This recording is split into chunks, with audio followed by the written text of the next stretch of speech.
Yeah, you were lighting up my phone with text messages of all these trades in the NHL. So what's the story, Lee? Well, we came through the National Hockey League trade deadline at the end of the week. 44 trades, all-time record in the NHL. And we talked about the new breed of general managers that have come on board. Historically, you always kept your draft picks. Historically, as free agency arrived, you spent where you could. It's all changed. Everybody's adding firepower. Everybody's trading draft picks. Everybody's attempting to move out bad contracts that the prior general manager saddled your team with. And it's almost like the GM has the philosophy, I don't care about tomorrow, John. I just care about getting some wins right now. Who did well?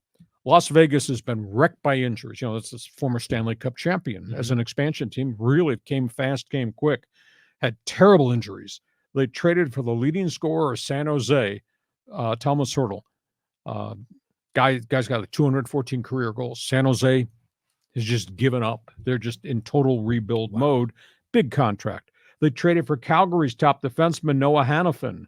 That's an offensive defenseman. They added Anthony Mantha, 30-goal scorer, Washington Capitals. So Las Vegas, in a span of 24 hours, has really added a lot. Now, they gave up a whole lot of draft picks to make that happen. The weird one was Carolina. They are run by the former San Diego Gulls general manager, Don Waddell, who brought the franchise back here to San Diego in the American League. Prior to that in the IHL. They made a bold move. They got Jake Gensel from the Penguins, and he carries a big contract, like $6 to $7 million, and he's about to be a free agent. Penguins had to trade him because they just couldn't re-sign him. They got so many other young players. They also took a gamble on Evgeny Kuznetsov, who had been in the NHL assistance program. I don't know whether that was alcohol or whether that was drugs, but Washington got rid of him, so they wound up picking up him. So Carolina's choices. Is it a short rental for Gensel, or are they going to be able to sign him to a contract extension? Winnipeg, they've finally gotten their guys healthy. They're in first place in their division. This is kind of bold. They went out and made a trade weeks prior to the deadline to get Sean Monahan from Montreal, and they just got Tyler Toffoli, who's a grinder worker bee, ex-King, played pretty well in New Jersey Devils. So Winnipeg's really helped themselves. Everybody out west, though, starting from Vegas through Winnipeg, everybody out west has had to do something because of what's happened other places. Vancouver's traded the whole future away. Canucks are in first place right now in the NHL Pacific. And Vancouver started all this by trading for Elias Lindholm, who was part of the fire sale in Calgary. Then they traded for Nikita Zadorov, a big defenseman, physical guy. He came from Calgary. So here's Vancouver in first place, and they had two more key components. Now, Colorado's got to do something because of what Vancouver did. They get the leading scorer from Buffalo. Sabres could not re-sign Casey Middlestat because they got so many other young stars that are knocking down big mutts. So Colorado gets him on a rental, and Colorado also gets Sean Walker, high-scoring defenseman from Philadelphia. So suddenly Colorado, which is a lot of injuries, they get two established, can help you right now, guys. And then Edmonton sitting there with Connor McDavid and Leon Draisaitl. Edmonton says, look what these other guys have done. So they go get Adam Henrique from the Ducks and Sam Carrick, former Duck and former San Diego Gull. Those guys are grinders and they can score some goals. So what you've got out west is Vancouver did this. So Colorado, Edmonton, Winnipeg, and Vegas all had to respond. Western Conference, take no prisoners. Yeah. So anyhow, that's the bottom line there. Now, in terms of bad situations, I don't know how the ownership in Calgary can face their fans. We've got part of our hockey network. O Canada joins us weekly on our podcast. I mean, this is a Calgary franchise that got rid of Johnny Gaudreau. They called him Johnny Hockey. They got rid of Matthew Tkachuk. They initially traded Sean Monahan away. I mean, and they got rid of Noel Hannafin. Who the hell they can put on the ice the rest of the season? And that's Calgary. That's a big-time market. The Ducks, I wrote a column on my website, did not go down very well in Anaheim. When is this rebuilding going to stop? When are you going to start to win? They keep trading veteran players away. The last vested veteran is John Gibson, the goaltender, who's by himself in that locker room because he's surrounded by all these young pups, and they're force-feeding all these kids. Now that, I understand Pat Verbeek's thing, we've got to fix this. Well, you've had 2.5 years to fix it, and you're almost at the bottom of the standings again. And yeah, you can yell at me that, Lee, we have 10 draft picks next June, but those are 18-year-olds, 19-year-olds. Those are college kids. Those are Euros. None of those guys that I know of are really close to being ready to star. And you've done this 3 years in a row now.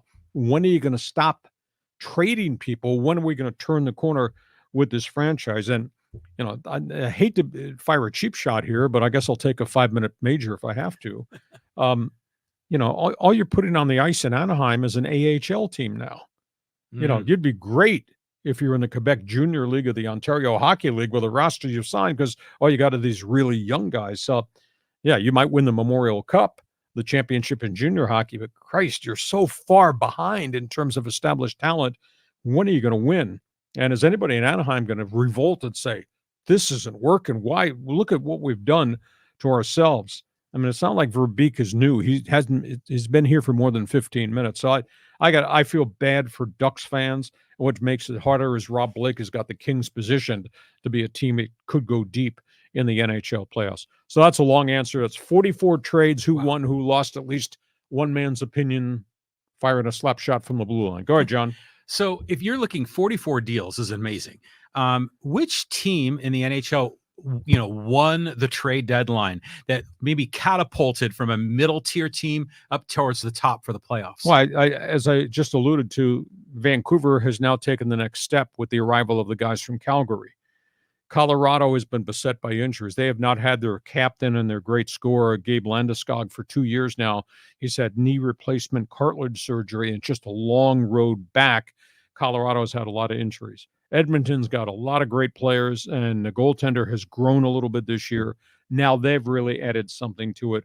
Winnipeg's got a lot more firepower now that they had. They just need to keep their guys on the ice. So, and Vegas has been shredded by injuries, and it's a very different team now than the one that raced the Stanley Cup a couple of short seasons ago. So those are the ones that I think really help themselves. Mm-hmm. And again, it's the philosophy.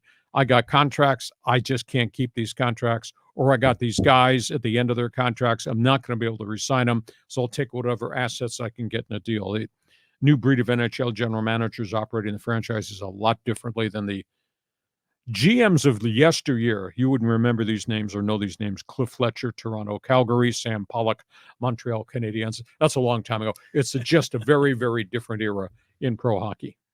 Yeah, I mean, you look at these, it's amazing, all these trades that have happened.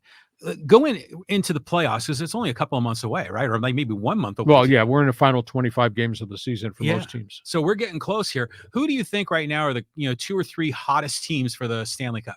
The biggest underachiever in my lifetime are my Toronto Maple Leafs. They have one of the highest payrolls in the league, just beneath the cap. Everybody's making mega money. Goaltending, I think, is a little suspect. I keep thinking they're going to win. One of these years, they're going to win. They never quite get there, but Austin Matthews might score 70 goals this season. I mean, he has just become an unbelievable sniper, and they're very deep. So Toronto. I don't know if Vancouver's real, but, Vancouver's goaltenders from here. Thatcher Demko. Oh, nice. Scripps Ranch kid. Oh, right on. Yeah, he used to play street hockey out front of your house. Yeah. He's an established, rock-solid guy, and the Canucks have just put a lot of players around him, and they have the most wins of anybody in the NHL. To me, Vancouver has to prove, though, once we get to first round of the playoffs, if they've got the staying power to grind through 7-game series. I think the Stanley Cup, with apologies to baseball fan, NFL fan, I think the Stanley Cup is the toughest damn trophy to win because it's best of 7 every series and it's take no prisoners hockey, and you play every other night.